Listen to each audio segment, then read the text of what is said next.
privilégio está inclusive no branco, que a gente, inclusive vamos discutir depois aqui o seguinte, colorismo, né? Então temos aí o detalhe do colorismo, né? Então tem o negro retinto, o negro mais claro. Mas isso é para dividir, isso é para nos dividir. Não, legal, não, mas tô falando, não, mas dividir assim entre os negros. Mas se for entre os olhando, falando do prisma do branco, olha o problema que cria. Se for discussão entre os negros, divide. Mas eu vou dar o prisma dos brancos. Infelizmente, eu estudando o assunto, é verdade e concordo quando você ainda vê que entre o negro de pele mais clara e o negro retinto, ainda tem alguns privilégios por de pele mais clara. Com certeza. Entendeu? Então existe isso.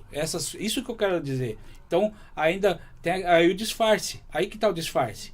Então, por exemplo, eu estou cumprindo uma cota. Né? O branco. Então eu vou cumprir uma cota. Eu vou pôr negro na empresa.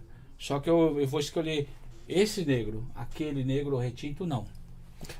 Entendeu? Dentro dessa fala que vocês tiveram aqui, Getúlio, tanto o Nilton como você, eu acho que tem um fato que a gente tem que olhar, que é que o mundo está olhando. Né? A questão do ESG, ela é algo nas empresas aí que ela é real. Né? As empresas estão olhando, se a gente parar para olhar, a gente tem mudanças. Nós temos visto mudanças, inclusive na televisão, inclusive na mídia e nas empresas, essa mudança precisa acontecer.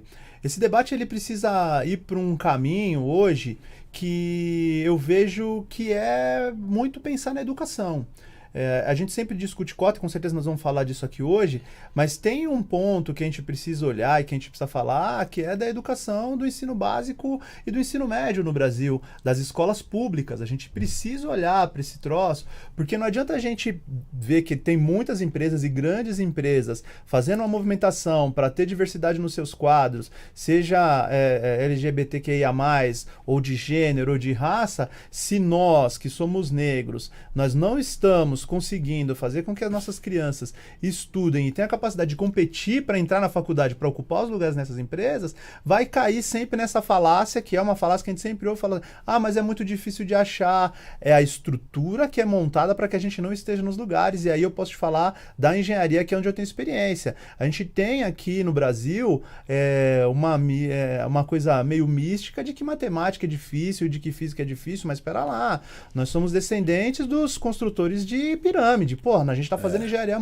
a gente faz engenharia há muito tempo. As construções mais antigas do mundo foram os africanos que fizeram. A gente tem aqui no Brasil o exemplo dos irmãos Rebouças, que construíram boa parte da infraestrutura do Brasil. Então a gente tem que olhar para isso e pensar, a gente precisa mudar o ensino fundamental. É óbvio que a cota é importante, mas ou a gente pensa no ensino fundamental, no ensino médio, nossas crianças pretas da periferia na escola pública, ou a gente vai ter muita dificuldade de mudança a longo prazo. Né? A mudança da cota ela é uma mudança imediata. A gente já mudou o número de pessoas negras nas universidades, mas a gente precisa ter continuidade. E a gente precisa estudar em escola boa, a gente precisa ter colégios, pré-escola, escola boa para essas crianças. Então, eu acho que esse é o ponto também. A gente tem, sim, eu vejo sempre que do lado empresarial as empresas estão pensando numa mudança, mas a gente tem que pensar na educação.